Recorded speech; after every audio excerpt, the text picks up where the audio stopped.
ఉత్తరప్రదేశ్లోని ప్రయాగరాజ్లో ప్రారంభమైన మహాకుంభమేళాకు తొలి రోజే భక్తులు పోటెత్తారు. గంగా, యమున, సరస్వతి నదుల సంగమంలో 1.50 కోట్ల మంది పవిత్ర స్నానాలు చేశారు.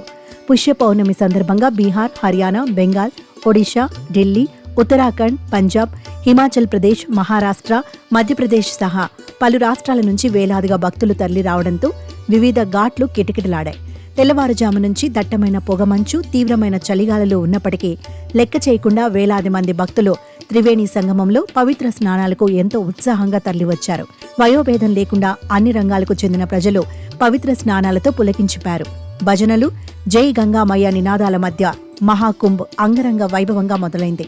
మహాకుంభమేళ వేళ చేసే స్నానాన్ని రాజా స్నానంగా పరిగణిస్తారు. కుంభమేళ సమయంలో నదిలో నీరు అమృతమని హిందువులు విశ్వసిస్తారు. అందులో స్నానమాచరిస్తే సకల దేవతల అనుగ్రహం లభిస్తుందని కూడా నమ్ముతారు. కుంభమేళా స్నానానికి దాదాపు 850 ఏళ్లకు పైగా చరిత్ర ఉంది. దీన్ని ఆదిశంకరాచార్యులు ప్రారంభించినట్లు చరిత్ర ద్వారా తెలుస్తోంది. కొందరు పండితులు దీన్ని గుప్తుల కాలం నుంచి ప్రారంభించినట్లు చెబుతారు.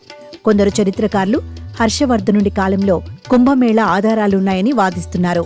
ప్రయాగ్రాజ్ సంగమంలో మహాకుంభమేళా జనవరి 13న ప్రారంభమై ఫిబ్రవరి 26న మహాశివరాత్రితో ముగుస్తుంది. ఇది ప్రయాగ్రాజ్, హరిద్వారలో మాత్రమే జరుగుతుంది. 12 సంవత్సరాలకోసారి నిర్వహించే కుంభమేళాను పూర్ణ కుంభమేళా అంటారు. ప్రయాగ్రాజ్లోని సంగం ఒడ్డున దీన్ని నిర్వహిస్తారు. చివరిసారిగా 2013లో ఇక్కడ పూర్ణ కుంభమేళా జరిగింది. 12 పూర్ణ కుంభమేళాలు నిర్వహిస్తే 144 సంవత్సరాలు పూర్తవుతుంది. ఇలా 144 ఏళ్లకు వచ్చే కుంభమేళాను మహాకుంభమేళా అంటారు. 2025 ప్రయాగరాజ్లో జరగబోయే కుంభమేళా 144 ఏళ్ల తర్వాత వచ్చింది. అందుకే దీనికి చాలా ప్రాముఖ్యత ఉంది. భూమి మీద 144 సంవత్సరాలు దేవతలకు 12 సంవత్సరాలతో సమానమని పురాణాలలో చెప్పుకుంటారు. జ్యోతిష్య శాస్త్రంలో గ్రహాల కదలికలను బట్టి కుంభమేళాను నిర్వహిస్తారు. సూర్యుడు మకర రాశిలో, బృహస్పతి వృషభ రాశిలో ఉన్నప్పుడు ప్రయాగరాజ్లోని సంగమ క్షేత్రంలో కుంభమేళా జరుగుతుంది. బృహస్పతి కుంభరాశిలో, సూర్యుడు మేషరాశిలో సంచరిస్తున్నప్పుడు హరిద్వార్లోని గంగానదిలో కుంభమేళా నిర్వహిస్తారు. గురుడు సింహరాశిలోకి ప్రవేశించినప్పుడు నాసిక్లోని గోదావరిలో కుంభమేళా నిర్వహిస్తారు.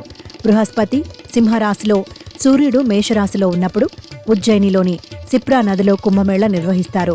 మహాకుంభమేళా వేలాదిగా తరలివస్తున్న భక్తులకు ఉత్తరప్రదేశ్ ముఖ్యమంత్రి యోగి ఆదిత్యనాథ్ అభినందనలు తెలిపారు.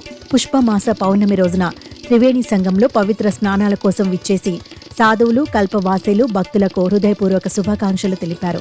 మహాకుంభమేళ తొలి రోజు సనాతన ధర్మాన్ని ఆచరించే 1.5 కోట్ల మంది స్వచ్ఛమైన త్రివేణి జలాల్లో పవిత్ర స్నానాలు చేయడం ద్వారా ఈ పండుగను విజయవంతం చేశారన్నారు.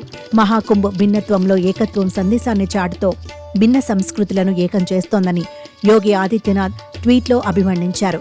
సాంస్కృతి సమ్మేళనం ఎక్కడుంటుందో విశ్వాసం, సామరస్యం అక్కడే ఉంటుందన్నారు. ప్రయాగరాజ్ సనాతన ధర్మానికి ప్రతీకగా నిలుస్తోందని చెప్పారు.